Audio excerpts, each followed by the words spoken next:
বেয়ান, আপনার এই উপকারের কথা আমি কখনোই ভুলব না। চাইলেও ভুলতে পারবেন না। এই টাকার কথা সারা জীবন আপনি মনে রাখবেন। আম্মু, তুমি শুধু কথাই বলবে না, কাজের কাজ করবে। এই যে বেয়ান সাহেব, এইখানে একটা সাইন দিয়ে দিন। জি জি, অবশ্যই।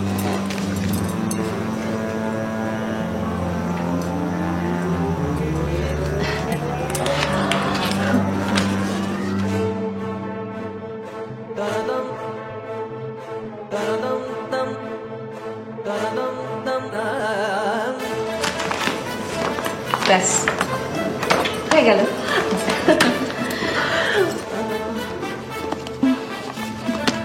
এই যে 10 লাখ টাকার চেক। Thank you. মা মা খুব খারাপ একটা খবর আছে। ও, তুমি এই শুভ কাজের মধ্যে আবার কি খারাপ খবর নিয়ে এসেছো বলো তো? ভাবির অবস্থা খুব খারাপ, হাসপাতালে ভর্তি। ভাবি? কে ভাবি? কার কথা বলছো তুমি? জেনি ভাবি মা, আপনার বড় মেয়ে। ডাক্তার বলেছে বাঁচার সম্ভাবনা খুব কম। আমি জেনি নামের কাউকে চিনি না। প্লিজ মা, আর রাগ করে থাকবেন না। হাই মেয়ে, তুমি আমার সামনে থেকে যাও, যাও বলছি। মা প্লিজ একটু বোঝার চেষ্টা করেন, ভাবি আপনাকে দেখতে চেয়েছে। আমি ওকে দেখতে চাই না। আপনি কি মা? আপনি একটা... থাক, মেহমানদের সামনে আর কিচ্ছু বললাম।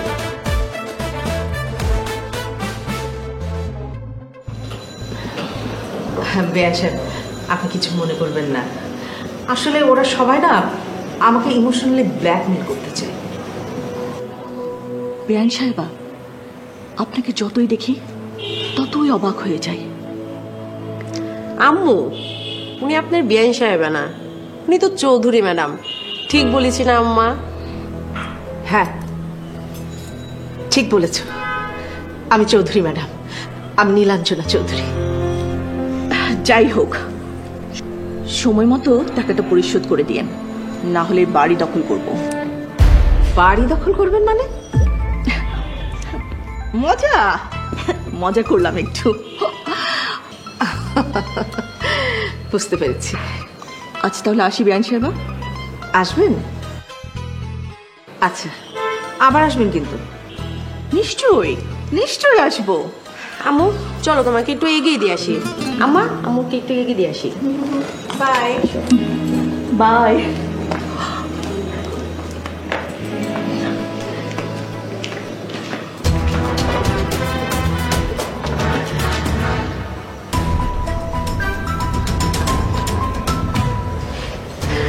আমাকে এখনো চিনতে পারো? আমি নীলাঞ্জনা চৌধুরী, চৌধুরী গ্রুপ অফ ইন্ডাস্ট্রির মালিক। আমি এত সহজে বেড়ে যাওয়ার পাত্রী না।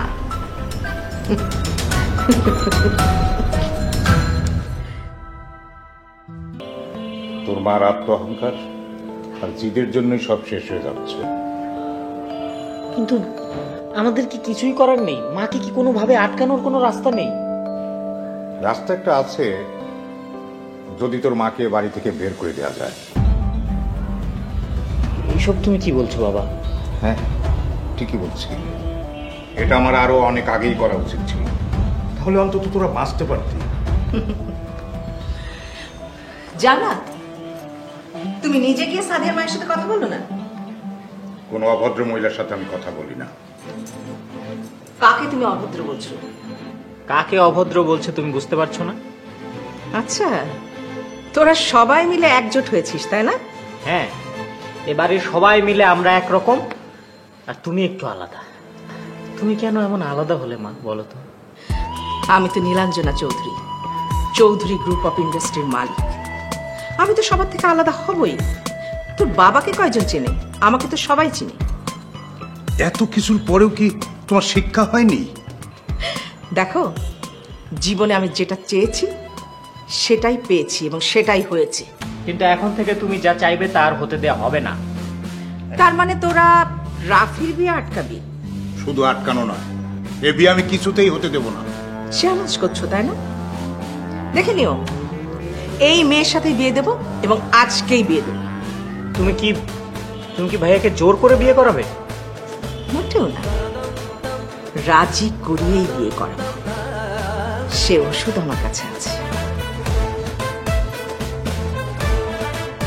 তোমাকেও তোমার কর্মফলের জন্য একদিন পস্তাতে হবে।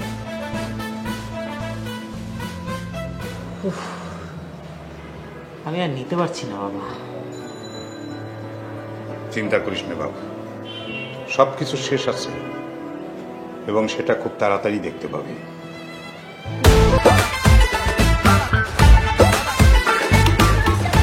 আরে আপনি এই তো হাঁটতে বের হয়েছিলাম, তো ভাবলাম হাঁটতে হাঁটতে মেয়েটাকে দেখে যাই।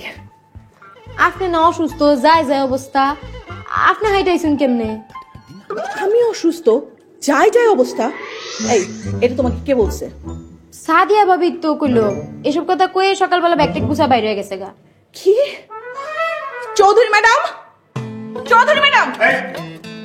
কি ব্যাপার, তুমি চিল্লাচিল্লি করছেন? আমি চৌধুরী ম্যাডামকে ডাকছি। আচ্ছা, আপনি আমাকে ঝাড়ি মারছেন কেন? ঝাড়ি দিচ্ছে মানে? এটা ভদ্রলোকের বাড়ি, এখানে চিল্লাচিল্লি করা যাবে না। ও, এইটা ভদ্রলোকের বাসা, আর আমি কি অভদ্র?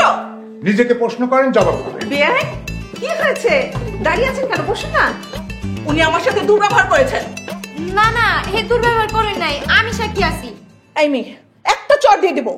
আপনি সর দিবাই না, আর আমি ছাইরা দিবাম। আয় বকুল, থাম তুই। বেয়ান, আরে মাথা ঠান্ডা করেন, বসে কথা বলুন। বসুন না। বসাবসি পরে, আগে বলুন আমার মেয়ে কোথায়? কোথায় আবার?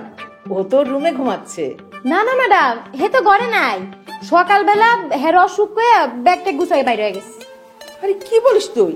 আরে যখন গেল তুই তখন আমাকে ডাকবি না? ভাবি তো কইতে মানা করলো, হে লেগে কই নাই। আমার মেয়ে তো বাসায় যায়নি, ওকে আপনারা কোথায় রেখেছেন বলুন। আরে কি বলেন? আপনার মেয়ে কোথায় রেখেছি মানে? কালকে না আপনার মেয়েকে সব গয়নাগাটি দিলাম। এবার সব নিয়ে পালিয়েছে, বোঝো এখন? পালিয়েছে মানে? আপনারা আমার মেয়েকে গুম করেছেন। আই ডাক্তার বাবু, গয়নাগাটিগুলো আছে না নিয়ে পালিয়েছে? তোমার কি মনে হয় সবগুলো আছে?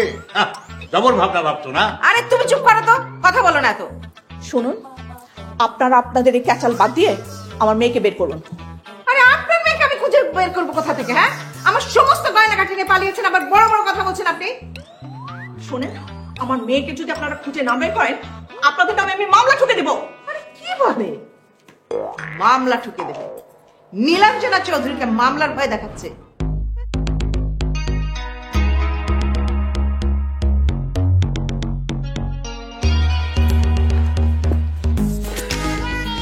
ম্যাডাম, বাইলান তো ঘুমাইতেছে। সব খাচ্ছে দাচ্ছে ঘুমাচ্ছে আর আমার সংসারটাকে ধ্বংস করে ছেড়ে দিচ্ছে। ম্যাডাম, আমি কিন্তু কাম করতেছি। মা, কি হয়েছে? সাদিয়া ভাবি সবকিছু বলা গেছে। পালিয়েছে মানে? তোর বউ বাসা থেকে চলে গেছে আর তুই কিছুই জানিস না? আরে কখন গেছে? আমাকে তো কিছু বলে যায়নি। আরে সে কখন কোথায় যায় সে খবর তুই রাখবি না? মা, আমি আসলে বুঝতে পারছি না আসলে ঘটনাটা হয়েছে কি। গতকালই আমি সাদিয়াকে আমার সমস্ত গহনা দিয়ে দিয়েছি। আর এই সব গয়নাগাটি লয়ে মায়ের অসুখের কথা কয়ে হ্যাঁ ভোরবেলায় পলাই গেছে। মা, সাদিয়ার মা অসুস্থ, ও হয়তো মায়ের কাছে গেছে, তুমি মাকে ফোন দাও। আরে না, আমি তো ফোন দিয়েইছিলাম। সাদিয়ার মা বললো সাদিয়া ওখানে যায়নি, উল্টা ওর মা আমাদের বাসায় আসতেছে। আরে হেবেরি কিছুই জানে না। কি একটা ঝামেলা সৃষ্টি হলো। হ্যাঁ, আমার গয়না কিছু হলে আমি কিন্তু সাদিয়ার মাকে ছাড়বো না। গয়না লয়ে তো বাগছে। আগে ভাবতাম কাইসা খালি টাকা লেগে বিয়া করে। কোথায় গহনা আছে তন্ন তন্ন করে খুঁজে দেখ। আমি খুঁজতাছি, আপনি কি আপনার বেআইন রে বাইন্দা রাখেন, নাই হে ভিডিও পলাইবো। ঠিক বলেছিস তুই। এই গয়না কোথায় রেখেছিল রে, জানিস? জানি না, তো যে হেনে রাখুক আমি 100% শিওর গয়নাগাড়ি সব লইয়াই পলাইছে। তুই কোথায় বলবি? দেখি একটু এদিক ওইদিক।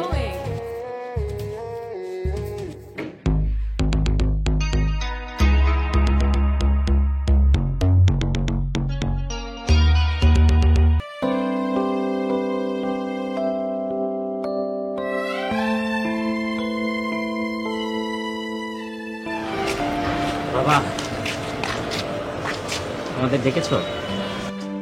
হ্যাঁ, আমি তোমাদের ডেকেছি কারণ আমাদের বাড়িটা একটা অশান্তির আখড়া হয়ে গেছে। হবেই তো, মা যে মেয়েকে বাসায় নিয়ে আসছে অশান্তি হওয়ারই কথা। আমাদের তো দেখা ছাড়া কিছু করারও নেই। উপায় বের করতে হবে। আমি যে ভুল করেছি তোরা সেই ভুল করিস না রে বাবা। তুমি কি ভুল করেছো বাবা? তোদের মা যখন যা করতে চেয়েছে আমি তাই তাকে করতে দিয়েছি। অন্যায় করলেও আমি বাধা দেইনি, এটি হলো আমার সবচেয়ে বড় ভুল। আমরা তো এখনো সেখান থেকে বের হতে পারিনি বাবা। বের হতে হবে। বউরা অন্যায় করলে তাদের বুঝিয়ে বলতে হবে, আর সংসারের দায়িত্ব নিজেদের কাঁধে নিতে হবে। বাবা তাহলে তো অশান্তি আরো বাড়বে। ধরে নিয়ে এটা একটা লড়াই, আমরা সবাই মিলে একসঙ্গে লড়বো। ভাইয়া, বাবা কিন্তু ঠিকই বলেছে। আমরা যদি আমাদের বাসার নিয়ন্ত্রণটা নিতে পারি তাহলে কিন্তু আবার শান্তি ফিরে আসবে। বউদের উপর অন্যায় আচরণ করা যাবে না, তাদেরকে বোঝাতে হবে। তাই বলে চুপ থাকলেও হবে না, নিজেদের সংসার নিজেদেরই রক্ষা করতে হবে। বাবা তুমি আমাদের আদর্শ বাবা, আমাদের পাশে থেকে তুমি, আমরা বাসার শান্তি ফিরিয়ে আনবই। আনতেই হবে। চলো ভাইয়া। চলো আসি বাবা।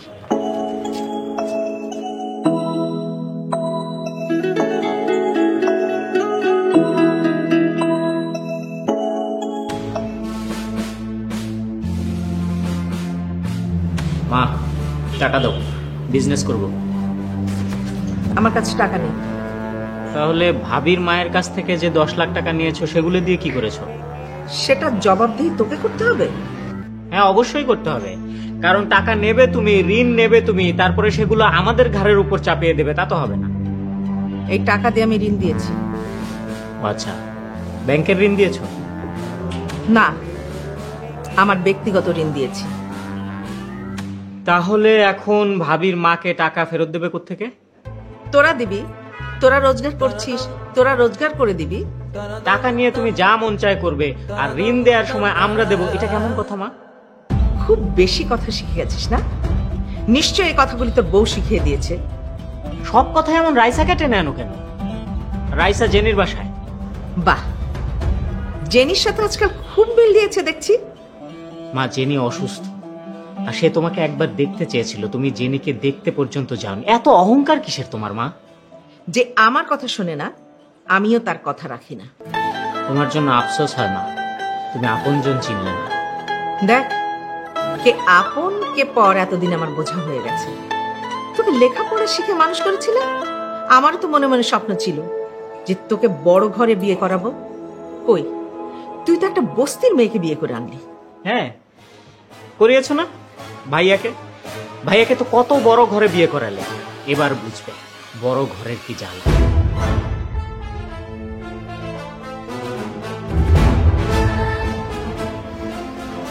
সব বুঝে শুনেই আমি পা বাড়িয়েছি। আত্মীয় হয় লেভেলে লেভেলে। মা, কিরে, তুই কাঁদছিস কেন? তোর আবার কি হয়েছে? মা, রাজ আমাকে ডিভোর্স দিয়ে দিয়েছে। সেই কারণে কান্নাকাটি করছিস? আরে, যে তোকে চাই না তার জন্য কান্নাকাটি করার কোনো দরকার নেই। তোকে আমি ভালো ঘর দেখে বিয়ে দেব।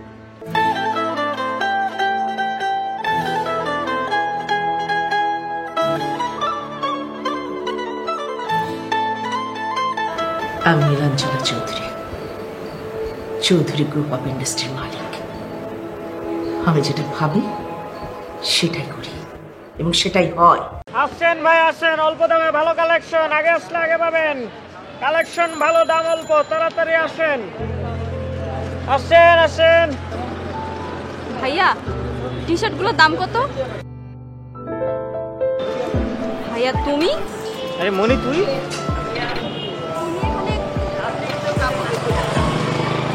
হ্যাঁ, কি আর করবো, এছাড়া তো আর কিছু করার পেলাম না। তাই বলে ফুটপাতে কাপড় বিক্রি করবে? কি করবো বল, কপালে এই ছিল। যাই হোক, তুই টি শার্ট দিয়ে কি করবি? মানে আমার একটু কিছু না। আচ্ছা, সমস্যা নেই, তোর যেটা পছন্দ হয় তুই নিয়ে যা। না না ভাইয়া, আমার আর লাগবে না। আরে লজ্জা পাচ্ছিস কেন? দাঁড়া, আমি পছন্দ করে দিচ্ছি।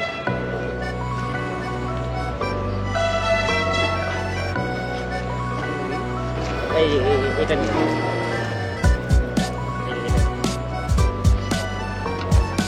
এটা না ভাইয়া। হ্যাঁ, কোনটা? এটা এটা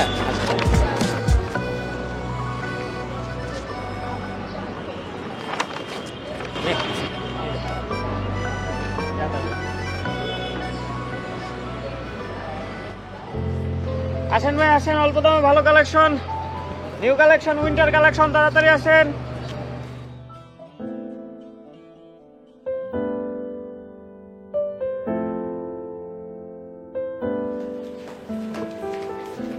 ভাবি দেখছুই ঝগড়াটা সাথে কামড়া করছে নাকি? কি হয়েছে? ম্যাডামের কাছে গিয়ে আমার নামে বিচার দিছে, ম্যাডাম আমার বকা দিছে। আচ্ছা কি বিচার দিয়েছে? কইছে আমি নাকি চুরি করে বিস্কুট খেয়েছি, হেরে দেই নাই। আচ্ছা তুমি কি সত্যি চুরি করে বিস্কুট খেয়েছো? হ খাইছিলাম। হ্যাঁ যখন আমার কাছে চাইছে কইছি নাই। তারপর? লুকায় যখন বিস্কুট খাইতেছিলাম তখন দেখ খাইছে। না দিয়ে খুব ভালো করেছো, ওকে এভাবেই শিক্ষা দিতে হবে। ভাবি আপনি খালি আমার সাথে দেখবাই নরে কি কেস কি মাইটটা দেই, কইতেই পারতো না। আচ্ছা ঠিক আছে। ভাবি আমি তাইলে যাই। স্যার খাওয়ার কিছু আছে? খুব খিদে পেয়েছে। হ্যাঁ আচ্ছা তো যাও তুমি ফ্রেশ হয়ে আসো।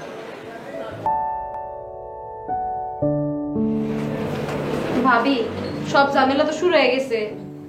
কি হয়েছে বকু? আরে ওই বেরি এক কইতেছে ম্যাডামরে তুইলা লয়ে যাবে। বেডি মানে? আরে সাদিয়ার মা ওই বেরি তো ম্যাডামের চাইতেও বেশি চেতা। এখন চৌধুরী ম্যাডাম বুঝবে কত ধানে কত চাল। ঠিকই কইছে, ম্যাডাম একেবারে জায়গা মতন ধরা খেয়ে গেছে। ওই মহিলা তো আমার সাথে ঝগড়া করেছে। আমার কাছে তো খাওন চাইতেছে। তুমি কি বলেছো? কইছি কালকে থেকে বাসায় বাজার নাই, চুলা বন্ধ। ভালো করেছো, ওদেরকে খাওয়ায় কোনো লাভ নেই। ভাবি আমি গিয়ে দেখি ওইদিকের কি অবস্থা। এই তুমি ওই বাজে মহিলার সাথে কথা বলতে গেছো কেন? আরে আমি তো ইচ্ছা করে বলতে যাইনি, উনি নিজেই জোর করে ঝগড়া বাঁধিয়ে দিল। কি বাজে মহিলা রে বাবা! ওই মহিলা তো আমার সাথেও ঝগড়া করেছে। এই প্রথম নিজের বাসায় নিজেকে কেমন যেন অসহায় লাগছে। আমার না মন চাচ্ছে ওই মেয়ে আর মেয়ের মাকে ইচ্ছে মতো পিটাই। এই না না, খবরদার এই কাজ করতে যেও না, ওরা কিন্তু লোক ভালো না। যারা খারাপ না তাদের সাথে এরকম আচরণই করা উচিত। আরে মায়ের জন্যই তো কিছু করতে পারছি না। তাহলে পুলিশ ডাকো। পুলিশ ডাকি, আর মা বলবে তাদের কোনো দোষ নেই, সব দোষ ভাইয়ার। তাহলে আর কি, যা হচ্ছে বসে বসে দেখো।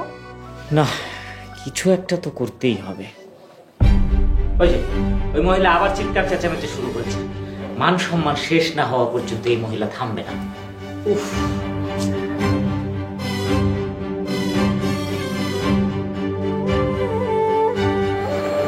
মা তুমি আমাদের ডেকেছ? সাদিয়ার মা ভীষণ ঝামেলা করছে। এতদিন পরে তুমি বুঝতে পেরেছো? তাও আমার জীবনটা শেষ করে দিই। দেখ আমি যেটা করেছি, মানে আমি যে টাকা নিয়েছি সেটা সংসারের জন্য নিয়েছি। তোমাকে টাকা কে নিতে বলেছিল? ব্যাংকের লোন, তার উপর আবার বাসার খরচ, এই কারণেই নিয়েছি। মা আমরা তোমাকে বারবার না করেছিলাম, আর বারবার না করা সত্ত্বেও তুমি আমাদের কথা শোনোনি। প্লিজ, সাদিয়ার মা আমাকে ফাঁদে ফেলতে চাচ্ছে, তোর একটু বোঝার চেষ্টা কর। ঠিক করছে, তুমি জেলে গেলে আমি খুশি হতাম। মা, তোমার অহংকারের জন্য আমরা সবকিছু হারিয়েছি। আচ্ছা এখন এই মহিলা আসলে চাচ্ছে কি? আমি এই মহিলার কাছ থেকে 10 লাখ টাকা নিয়ে মানে বাড়িটা বন্ধক দিয়েছি, আর স্ট্যাম্পে একটা সই দিয়েছিলাম। মা তুমি দলিলে সিগনেচার করে দিয়েছো? তোর মা টাকা দেখে একেবারে পাগল হয়ে গিয়েছিল। ব্যাংকে গিয়ে সিগনেচার হয়তো না দেখেই করেছে। এখন বুঝুক, বাড়িটাই হয়তো আমরা ঠেকাতে পারবো না। এখন তো সাদের আম্মা বলছে যে বাড়িটা নাকি দখল করবে। হলো মা তুমি এটা কি করলে? যা, তোরা দাঁড় ঘরে যা, সব ও বুঝবে। যা ঘরে যা। তুমি আমাদের সব শেষ করে দিয়েছো, আমাদের পথে বসিয়ে দিয়েছো। তুমি আর কোনো কথাই বলো না মা, আমাদের কোনো কথা তো শোনোনি, আমাদেরকে একটা টাকাও দাওনি। আর এখন শুধুমাত্র সাদিয়ার মা কেন, কোনো বিষয়ে তুমি আমাদের কাছ থেকে কোনো হেল্প পাবে না।